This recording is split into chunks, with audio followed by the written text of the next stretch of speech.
신령한 몸을 제자들에게 보여주셨어요. 제자들이 모인 가운데 예수님께서 갑자기 나타나신 것입니다.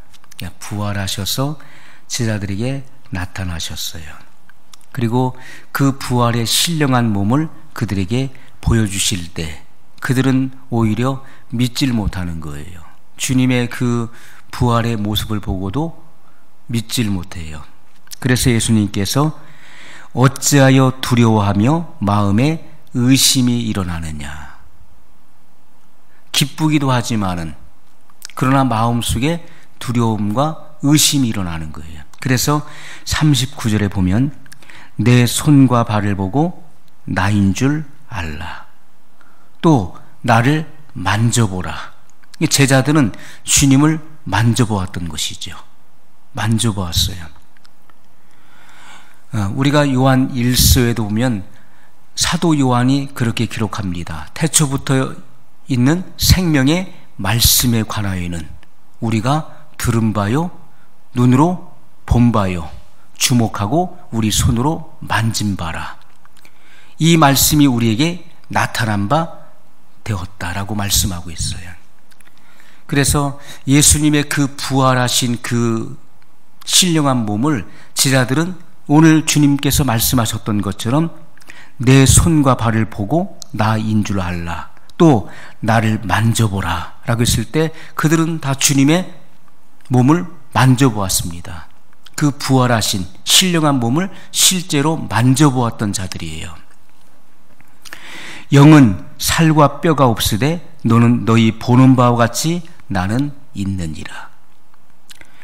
영은 살과 뼈가 없잖아요. 천사들은 영체로 지음을 받았습니다. 그들에게 살과 뼈가 있나요? 그렇지가 않지요. 그러나 예수님의 부활하신 몸은 살과 뼈가 있다는 거예요. 그래서 예수님께서 이렇게 부활의 몸을 보여주셨고 그리고 그 실체에 대해서 말씀하셨어요. 자, 부활의 몸은 살과 뼈가 있어요. 그리고 그 부활의 몸은 음식도 먹을 수가 있어요. 그렇지만 그 몸은 육의 몸이 아닙니다. 우리는 앞으로 부활할 때 예수님의 부활의 몸과 같이 된다는 것을 보여주시는 거예요. 그런데 그 부활의 몸은 영과 육이 합체된, 영과 육이 결합된 영화로운 몸인 것을 우리에게 말씀을 해주고 있는 것입니다. 자, 그래서 주님께서 40절에 이 말씀을 하시고 손과 발을 보이시니라. 자, 손과 발에 뭐가 있습니까? 못자국이 있지요.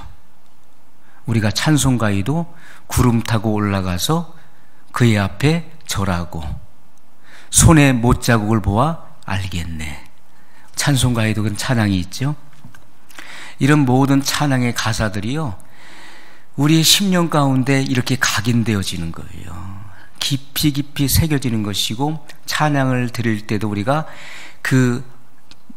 이 말씀의 그 한 구절, 그리고 단어 하나, 그리고 한자 한자에 힘을 주어서 그것을 깊이 음미하면서 찬양을 드려야 되는 거예요. 그럴 때 그 찬양의 가사가 내 안에 실체가 되어지는 것입니다. 내 삶 속에서 그것이 우러나오는 거예요. 그것이 그 사람의 영성을 말해주는 것입니다. 그래서 우리가 거저되는 것이 하나도 없는 거예요. 모든 삶 속에 우리는 깊은 사색과 하나님 말씀에 대한 깊은 묵상이 있어야 되는 거예요. 시편 기자는 복 있는 사람은 여호와의 율법을 즐거워하여 그의 율법을 주야로 묵상하는 자로다. 그 말씀의 단맛에 이끌려서 그 말씀을 깊이 있게 음미해 가면서 그 말씀의 세계로 깊이 끌려가는 자예요. 그 사람이 복 있는 사람이에요. 이 복이 있다고 하는 말은 그것은 바로 피 흘리다로부터 유래된 말입니다. 예수님께서 십자가에서 그 피를 흘리심으로 거기서 생명이 흘러나왔어요. 그래서 그 생명을 받은 자는 복 있는 자예요. 예수 그리스도의 생명을 받은 자는 복 있는 사람이에요. 그 복 있는 사람, 그 죄 우리가 허물의 사함을 받고 그 죄의 가려움을 받은 자는 복이 있다라고 말씀하고 있죠. 그래서 예수님의 이름의 죄 사함을 얻고 그리고 성령의 인침을 받음으로써 하나님의 자녀가 된 사람들은 그 말씀의 단맛에 이끌리는 거예요. 그 말씀을 주야로 묵상하는 것입니다. 밤이건 낮이건 시간을 정해놓고 그 시간만 말씀을 보는 게 아니에요. 하나님 말씀은 항상 내 입에 있으며 내 마음에 있어요. 우리는 말씀을 끊임없이 그 말씀을 읽고 그리고 그 말씀을 음미하고 그 말씀을 묵상하고 그리고 그 말씀을 계속해서 우리는 암송하고 그 말씀을 살아내야 되는 것입니다. 그것이 하나님의 아들들의 빛된 삶의 모습인 것입니다. 자, 예수님께서 이렇게 나타나셔서 그 손과 발을 보여주셨어요. 그들은 예수님의 그 몸에 살과 뼈가 있는 것을 분명히 확인했습니다. 예수님께서 성육신에서 오실 때는 성령으로 잉태하신 것, 이것은 초자연적인 역사인 것이죠. 어떻게 언어가, 말씀이 태초부터 있었던 그 생명의 말씀, 더 워드가 어떻게 육체를 입고 이 땅에 오실 수 있느냐 하는 것은 신비 중의 신비예요. 하나님의 지극히 크신 하나님의 그 능력이 마리아에게 임하시고 지극히 크신 이의 그 능력이 마리아를 덮으셨어요. 그리고 성령으로 잉태케 하신 것입니다. 그 과정을 본 사람은 아무도 없어요. 그것은 영의 세계에서 일어난 신비한 하나님의 초자연적인 역사였던 것입니다. 그러나 우리가 그분을 볼 수 있었던 것은 마리아의 몸에서 잉태돼서 10달의 과정을 거쳤다는 거예요. 그 말씀이 임해서. 그래서 마리아의 몸에 생명이 태동하는 역사가 일어나게 했었던 것이죠. 10달의 과정을 거쳐서 나오셨어요. 인생의 모든 고락을 함께 하셨던 것입니다. 그래서 하나님은 우리를 채울하시는 분이에요. 절대적으로 채울하시는 분. 지극히 높은 곳에 계신 분이 지극히 낮은 곳에 있는 이 땅에 있는 자들 가운데 친히 오셔서 함께 동고동락하면서 대화를 나누시고 그의 말씀을 주심으로 생명을 얻게 하셨다는 거예요.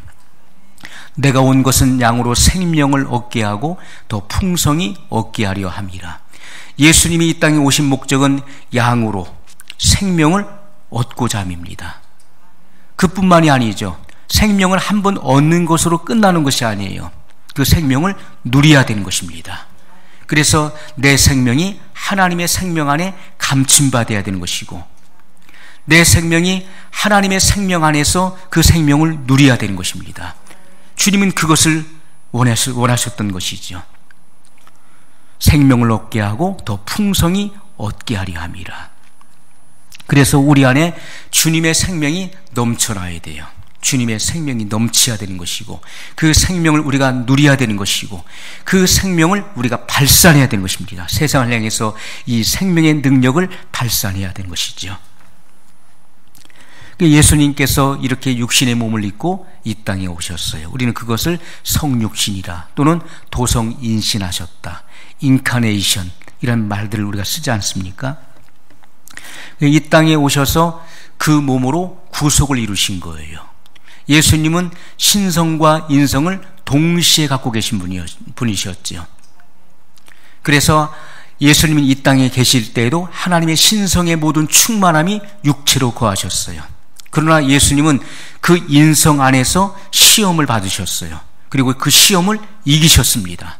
그러므로 우리가 성령 충만한 사람들은 우리는 다 인성만을 가지고 있잖아요. 성령 충만해야 우리가 마귀의 시험을 이길 수 있다는 것입니다. 성령 세례를 받으신 예수님은 마귀의 시험을 다 이기셨어요. 성령이 우리 안에 내주하셔서 나를 통치하실 때 우리는 마귀의 모든 시험을 이길 수가 있다는 것을 분명히 주님은 이 말씀을 통해서 보여주셨다는 것입니다. 그래서 예수님은 그 몸으로 구속을 이루셨어요. 예수님께서는 그 십자가를 지실 때 그 인성 안에서 받으신 고난이었어요. 그리고 십자가에서 하나님으로부터 버림을 받았어요. 그래서 나의 하나님, 나의 하나님, 어찌하여 나를 버리셨나이까? 가상 7원 중에 예수님의 그 말씀이 있었죠. 엘리 엘리 라마 사박다니라고 하는 말씀이었어요. 왜냐하면 예수님은 친히 죄가 되신 것입니다. 인류의 모든 죄가 예수님에게로 전가되었어요. 그래서 예수님은 세례 요한의 증거처럼 세상 죄를 지고 가는 하나님의 어린 양으로 오셨어요. 구약의 제도로 보면은 죄를 지은 인간을 위해서 죄 없는 짐승이 희생되었잖아요. 예수님은 하나님의 어린 양으로 오셔서 그분은 죄가 없으신 분이시죠. 흠이 없는 하나님의 어린 양이에요. 그래서 인류의 모든 죄를 짊어질 수가 있었던 것입니다. 인류의 모든 죄가 예수님에게로 전가됐어요. 그리고 예수님은 흠이 없는 어린 양으로서 인류의 죄를 짊어지고 십자가에서 말없이 죽으셨던 거예요. 그래서 예수님은 친히 죄가 되신 것입니다. 민수기에 보면은 놋뱀의 사건이 있었죠. 이스라엘 백성들이 불평불만함으로 하나님께서 불뱀들을 보내셔서 그 불평하는 자들을 물게 하셨어요. 광야에는 불뱀들이 많은데 하나님께서 막아주셨던 거예요. 그 불구름 기둥으로 그들을 막아주셨는데 그들이 불평불만을 토해낼 때 하나님께서 불뱀들을 보내서 물게 하시니까 급작스런 고열이 오르면서 쓰러지는 거예요. 정신이 혼미해지는 거예요. 그러면서 알타가 죽는 것입니다. 모세가 하나님께 기도했을 때 하나님께서 그 묘책을 주셨어요. 너는 놋으로 뱀의 형상을 만들어 장대 위에 높이 달라. 그것을 보는 자는 살리라. 이렇게 말씀했어요. 그래서 모세는 그 불뱀의 형상을 그 놋을 쳐서 불뱀의 형상을 그대로 만들어서 장대 위에 높이 달았습니다. 그리고 외쳤어요. 누구든지 살고자 하는 자는 믿는 마음을 가지고 장막에서 나와 이 놋뱀을 바라보아라. 그러면 너희가 살리라, 구원을 얻으리라. 그렇게 선포했던 것입니다. 그래서 누구든지 믿는 마음으로 그 놋뱀을 바라보는 자는 살았어요. 그러나 많은 백성들은 무지해서 그것을 믿지 않습니다. 내가 지금 불뱀에 물려서 지금 내가 죽어가고 있는데 놋뱀을 본다고 살겠느냐? 바라보지 않은 사람은 죽었어요. 그러면 그 광야의 놋뱀은 누구를 말하는 것입니까? 그것은 예수 그리스도를 말씀하고 있는데 그럼 왜 예수님께서 왜 놋뱀이 되느냐는 거예요. 뱀은 바로 죄를 상징하는 것입니다. 죄. 예수님은 죄가 없으신 분이시로되 인류의 모든 죄를 다 짊어지셨어요. 그래서 친히 죄가 되신 것입니다. 십자가에 못 박혀 죽으신 거예요. 우리는 그 주님의 그 십자가의 그 놀라운 사랑을 우리가 봐야 되는 거예요. 불뱀은 뭐가 있습니까? 그 이빨 사이에 독을 품고 있어요. 사람을 물면 죽어요. 그러나 예수님은 죄가 없으신 분이시라는 거예요. 놋뱀은 그 속에 독이 없어요. 죄가 없는 것이죠. 친히 죄가 되어 죽으신 예수 그리스도를 믿는 마음으로 바라보아라. 구약에서도 바로 예수 그리스도를 계시했습니다. 아담과 하와가 죄를 범하는 그 순간 하나님께서는 예수 그리스도를 계시하셨어요. 짐승을 잡아 피를 흘려 그 가죽으로 옷을 입혀주셨잖아요. 그리고 장차 여자의 후손이 오셔서 구원할 것에 대해서 하나님께서는 이미 계시하셨던 것입니다. 구약은 장차 오실 예수 그리스도를 계시하고 있어요. 율법을 주심으로써 그 율법에는 흠이 있고 그 율법은 죄를 깨닫게 하는 것입니다. 그러므로 내가 희망이 없는 죄인임을 알게 하시고 그러므로 구원자 예수 그리스도를 바라보게 했던 것이 바로 구약이었던 것입니다.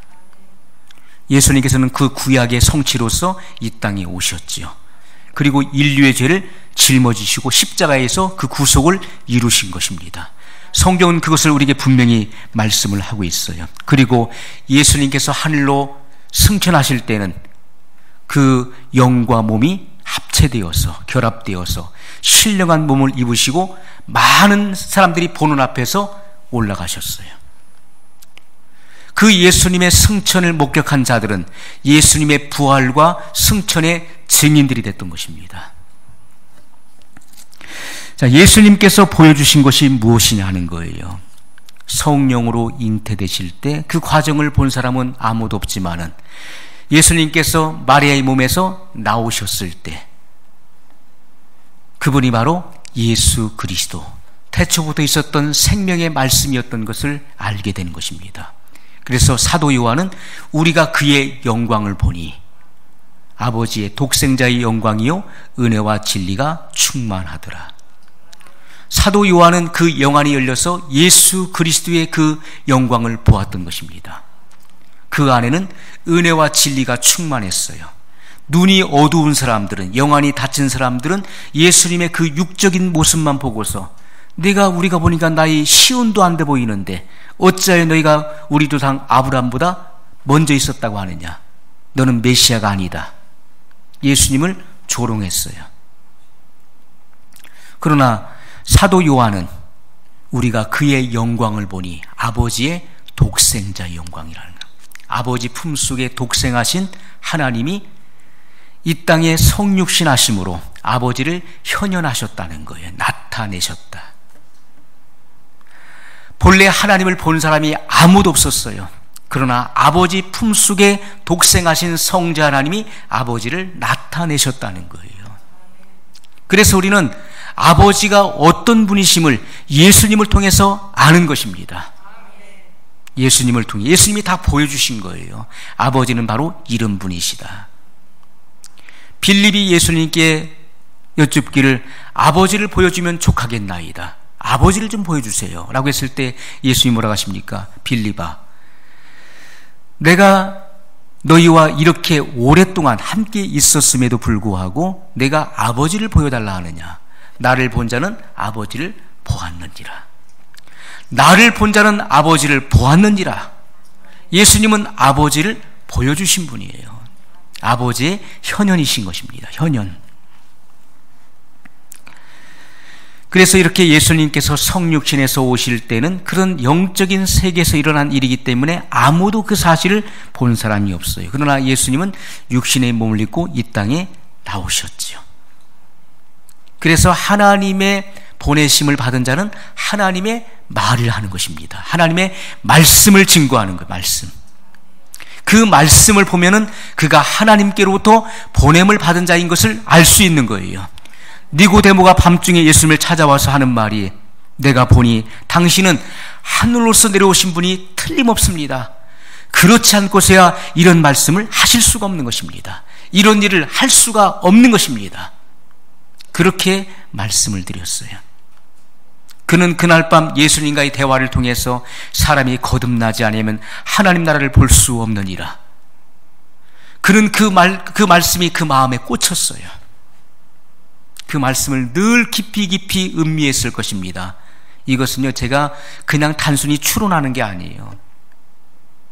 그 당시에 그는 예수님을 존경하면서도 사람들의 눈을 의식했기 때문에 그는 산헤드린 공회의 공회원이에요. 그는 지체 높은 사람입니다. 이스라엘에서의 그런 정치 지도자는 종교 지도자예요. 사람들의 눈을 피해서 몰래 찾아왔었던 그 사람이 나중에는 어떻게 됩니까? 아리마대 사람 요셉과 함께 예수님의 그 시체를 장사 지내게 되죠. 그 두 사람이 예수님의 장례를 치르게 돼요. 예수님을 3년 동안 따랐던 제자들조차도 두려움과 공포 속에서 잡힐까봐, 예수님처럼 될까봐 방문을 걸어 잠그고 두려움 속에 떨고 있었는데, 아리마대 사람 부자 요셉과 이 니고데모는 드러난 제자가 됐다는 거예요. 드러난 제자. 남의 그 눈을, 의식을 두려워하지 않았어요. 그들은 명예를 잃어도 돈을 잃어도 그때부터는 당당하게 드러난 제자로서 예수님의 시체를 갈라하고 그 시체를 장사 지내는 그러한 드러난 제자들이 됐다는 것입니다. 그렇다면 이 니고데모는 주님과 만났었던 그 말씀을 계속해서 음미했었고, 은밀한 가운데 주님을 따랐었고 주님을 협력했었던 제자였었던 것이죠. 여러분, 이 모든 것들은요 그냥 저절로 되는 것이 아닙니다. 하나님의 말씀이 새겨져야 되는 거예요. 한 말씀 한 말씀이 내 마음판에 깊이 새겨져야 돼요. 그래야 그것이 우리 삶 속에서 열매로 나타나지는 거예요. 씨를 심어서 바로 그 열매가 드러나는 게 아니에요. 씨를 심었으면은 그 씨가 자라는 시간이 있는 거예요. 과정이 있는 것입니다. 그리고 시간이 지나면 그 열매가 확연하게 드러나게 되는 거예요. 우리가 주님을 믿은 결과가 뭐냐는 거예요. 신앙생활한 결과가 무엇입니까? 이 생명의 말씀을 듣고 이 양식을 먹은 결과가 뭐예요? 그 결과가 반드시 여러분의 삶 속에서 나타나져야 돼요. 예수 그리스도를 아는 그 영광의 빛을 세상 가운데 밝히 드러내고 반영해야 되는 것입니다.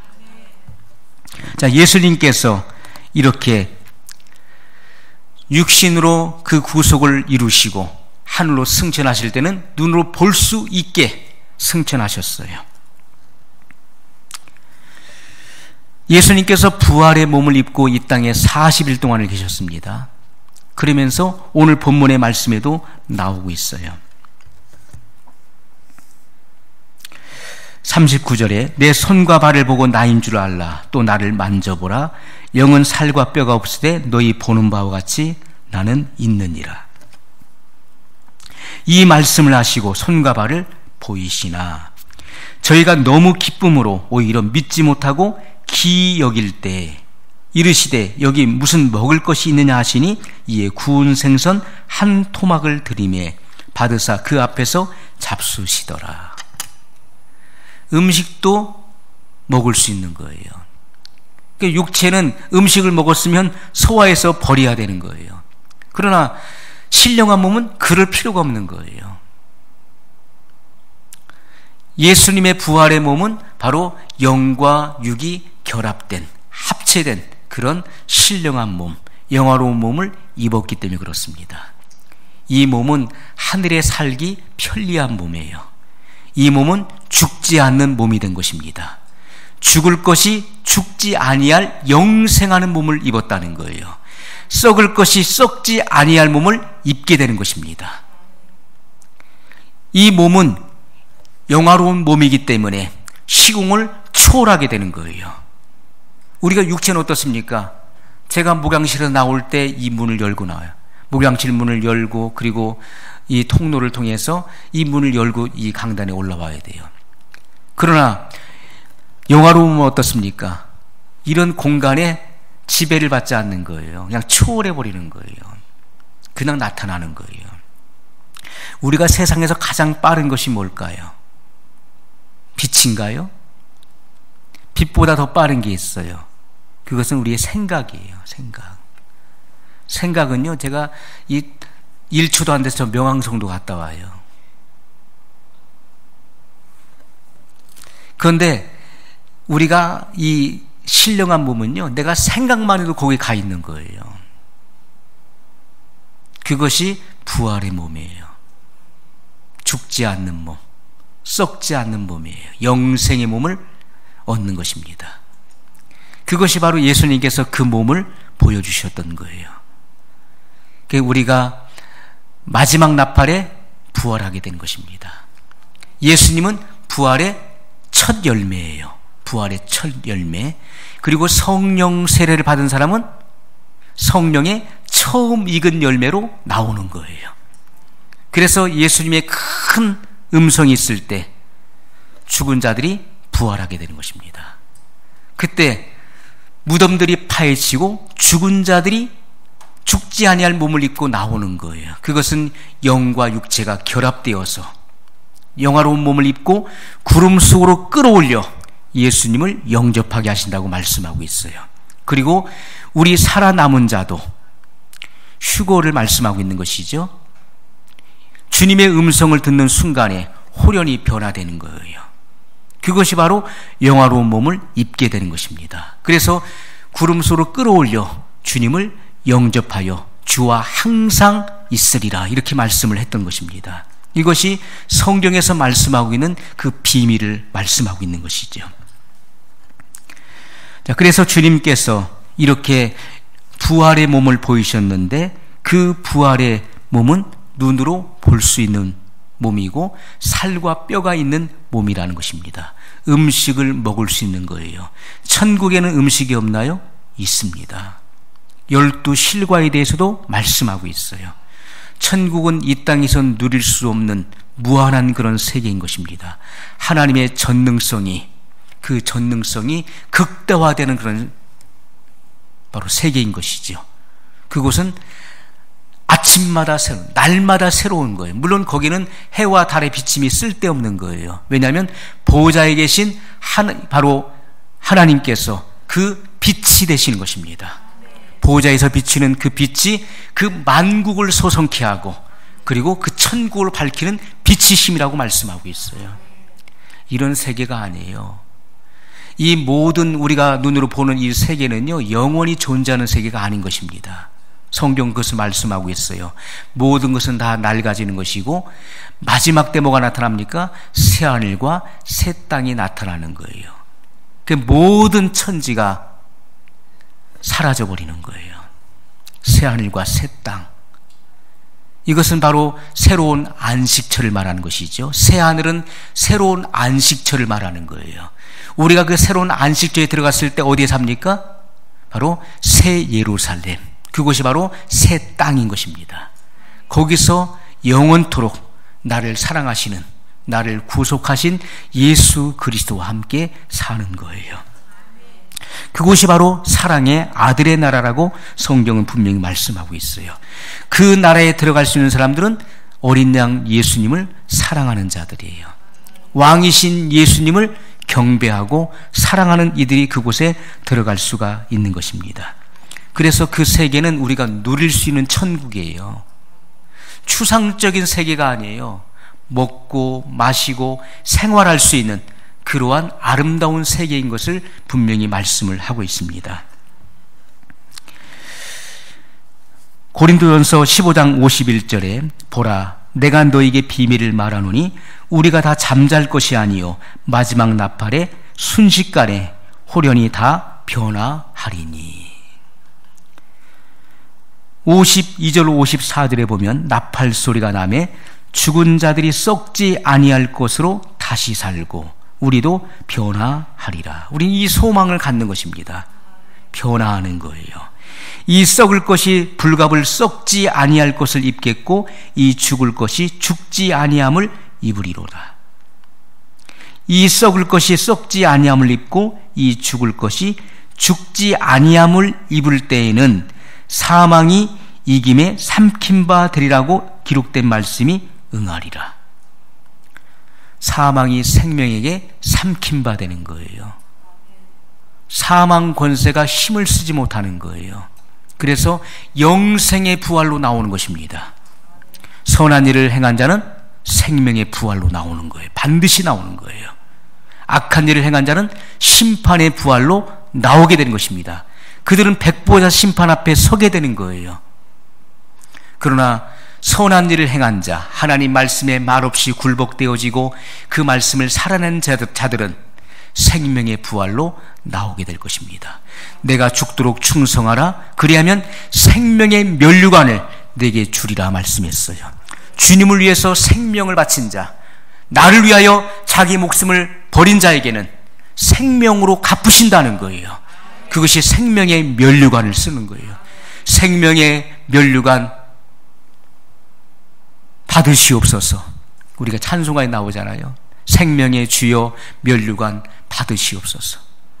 나 위에 쓰신 가시관, 우리가 찬송가 나오잖아요. 그 모든 찬송이요 다 연결되는 거예요. 성령의 감동을 받아서 그런 감흥 속에서 이런 작사와 작곡을 한 이들이, 그래서 그것을 선별하고 또 선별해서 찬송가에 올려놓은 거 아니겠습니까? 우린 찬송가를 부르면서 많은 영감을 얻게 되는 거예요. 이렇게 찬송을 듣고 또 복음성가 중에서도 성령의 이렇게 기름 부음이 있는 그런 복음성가가 들으면요, 이 영성이 막 극대화돼요. 하늘의 문이 열려요. 말씀들이 막 쏟아져요. 그 말씀들이 생각나요. 그런 찬양들이 있어요. 그래서 그런 것을 볼 때 이것은 체험적인 부분이지만은요, 이 작사와 작곡은 성령에 감동되어서 그 감흥 속에서 이것을 기록한 것이구나 하는 것을 느끼게 되는 것이죠. 그렇기 때문에 예수님의 무덤은 빈 무덤이었습니다. 그분은 부활하셨어요. 지금까지 여러분 많은 역사 속에 위대한 인물들이 있었지만은 그 누구도 예수님 외에는 비어있는 무덤은 없었다는 거예요. 다 무덤을 가지고 있어요.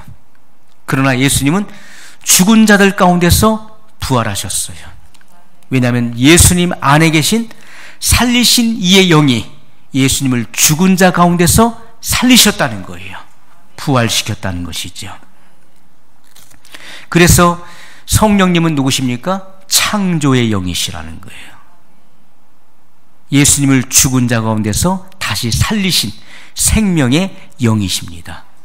여러분, 모든 자에게 생명을 부여한 분이 누구십니까? 성령 하나님이에요. 하늘에 있는 천사도, 영체인 천사에게도 생명이 있죠. 사람에게도 생명이 있어요. 그리고 동식물에도 생명이 있는 거예요. 이 땅에서 코로 기식하는 동물들에게도 생명, 호흡을 주셨어요. 하늘을 나는 새에게도 생명을 주셨어요. 저 바닷속에 있는 물고기들에게도 생명을 주셨어요. 땅속에 사는 곤충에게도 생명을 주셨어요. 모든 이 생명의 근원은 바로 하나님이시고 성령 하나님은 바로 생명의 영이십니다. 생명 그 자체예요. 내가 너에게 이른 말이 영이요 생명이라. 그 영은 바로 스피리트, 홀리 스피리트를 말하는 것입니다. 주님의 말씀 그 자체가 성령이시라는 거예요. 생명이라. 성령님은 생명의 영이십니다. 이게 생명 자체, 생명 자체, 영원히 꺼지지 않는 불사의 생명인 것입니다. 로마서 4장 17절에 기록된 바 내가 너를 많은 민족의 조상으로 세웠다 하심과 같이 그의 믿은 바 하나님은 죽은 자를 살리시며 없는 것을 있는 것 같이 부르시는 이시니라. 아브라함이 뭘 믿었습니까? 부활을 믿었어요. 부활. 하나님께서 독자 이삭을 바치라니까 바쳐도 반드시 하나님께서 그를 죽은 자 가운데서 부활시킬 것을 믿었다는 거예요. 부활은 바로 창조의 능력인 것입니다. 왜요? 죽은 것을 살리기 때문에 그렇습니다. 죽은 자에게 생명을 부여하는 거예요. 생명을 일으킨다는 거예요. 하나님께서 말씀으로 만물을 창조하실 때 그 만물을 존재케 하는 분이 누구십니까? 성령 하나님이시죠. 그 말씀이 속히 달리는 그 말씀의 영이 곧 성령님이시잖아요. 성부와 성자와 성령 하나님이 하나로 일을 하시는 거예요. 그래서 성령님은 창조의 영이십니다. 땅이 공허하고 혼돈하며 흑암이 깊음 위에 있었을 때 하나님의 신은 수면 위에 운행하시니라. 이 지구의 창조의 과정을 보여주고 있는 것이죠. 이 지구가 창조되어질 때 이 지구는 깊은 물에 잠겨져 있었어요. 그리고 성령님은 하나님의 신이 바로 성령이시잖아요. 수면 위에 운행하시니라. 생명을 잉태케 하기 위해서 마치 암탉이 알을 21일 동안 품고 있잖아요. 그리고 거기서 부화돼서 나오죠. 그 알이 나오죠. 알에서 병아리가 나오는 것처럼, 생명이 탄생되는 것처럼 하나님의 신은 수면 위에 운행하시니라. 감싸고 있었다는, 품고 있었다. 그리고 그 안에서 생명들이 나오는 거예요. 생명들이. 그것이 바로 창조의 역사예요. 하나님은 그러한 일들을 일으키시는 분이신 것입니다. 자, 그래서 우리가 하나님의 나라는 이제 장차 볼 수 있는 나라로 임하게 되는 것이요. 새 예루살렘을 우리가 보게 되는 것이고, 그 안에서 우리는 그 하나님과 함께 그 영화를 누리게 될 것입니다.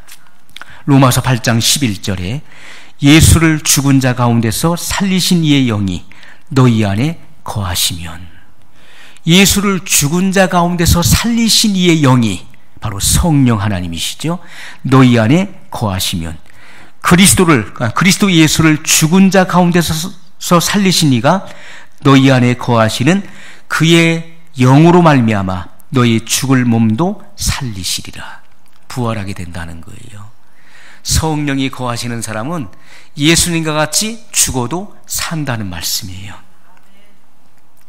우리는 부활의 종교의 기독교는 부활이 없으면 소망이 없는 것입니다. 반드시 부활해야 되는 거예요. 반드시 영화로운 몸을 입어야 되는 것입니다. 자, 예수님을 죽은 자 가운데서 살리신 이의 영, 바로 성령을 말하는 것이죠. 성령님은 누구 안에 거하십니까? 성령 세례를 받은 자들, 성령으로 세례를 받은 자들 안에 거하시는 거예요. 그래서 우리가 이 땅에서 이 육신의 몸이라는 것은, 육신의 몸도 우리가 만물 안에 속하는 거잖아요. 하나님은 만물을 그 말씀으로 지으셨는데 우리 육체도 그 만물 안에 속하는 거예요. 그래서 이 모든 만물은 다 돌아가게 되어 있는 것입니다. 영원토록 존속하는 것이 아니지만은, 그래도 우리 육체도 어떻습니까? 너는 흙이니 흙으로 돌아갈지니라. 아담이 흙으로 짐을 받았기 때문에 너는 흙으로 돌아가라 말씀하셨어요. 사람이 죽으면 매장을 하게 되죠.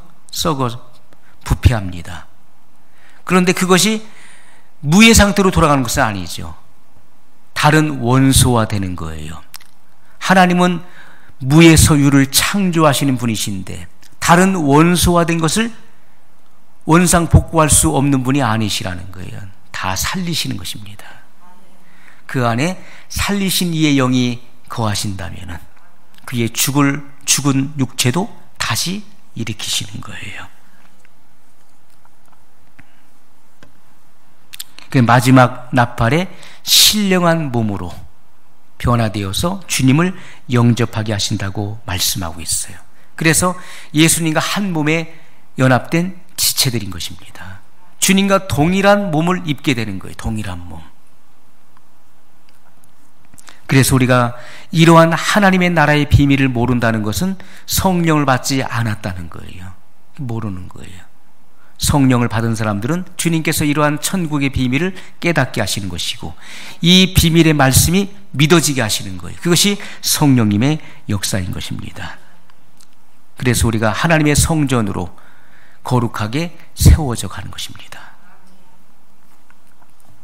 여러분, 우리가 이렇게 하나님의 자녀들로 정말 이 마지막 시대에 하나님의 거룩한 나라를 세워가는 그러한 주님의 자녀들로 이 땅에서 빛들로 나타나져야 될 것입니다. 육적인 몸이 다 벗어져야 돼요. 육적인 몸. 이 육적인 몸이 벗어지기 위해서는 성령이 임하셔야 돼요. 그래야 우리의 이 육적인 몸을 벗어버리게 되는 거예요. 그래서 죄를 질래야 지을 수 없는 사람이 되는 것이고, 그래서 죽어도 마지막 나팔에 홀연히 변화되어 주님을 영접하게 되는 것이고, 살아있는 자는, 주님이 오실 때 살아있는 자는 변화되어 주님을 영접하게 될 것입니다. 오늘 우리가 이러한 소망이 우리에게 있습니다. 이 사실이 믿어지면 복 있는 사람이에요. 성령께서 이 비밀을 알게 하시는 것입니다. 우리 기도하겠습니다. 말씀을 기억하면서 우리 한 목소리로 같이 기도하겠습니다. 영원하신 사랑의 하나님 아버지, 감사합니다. 오늘 저희를 살리신 주님,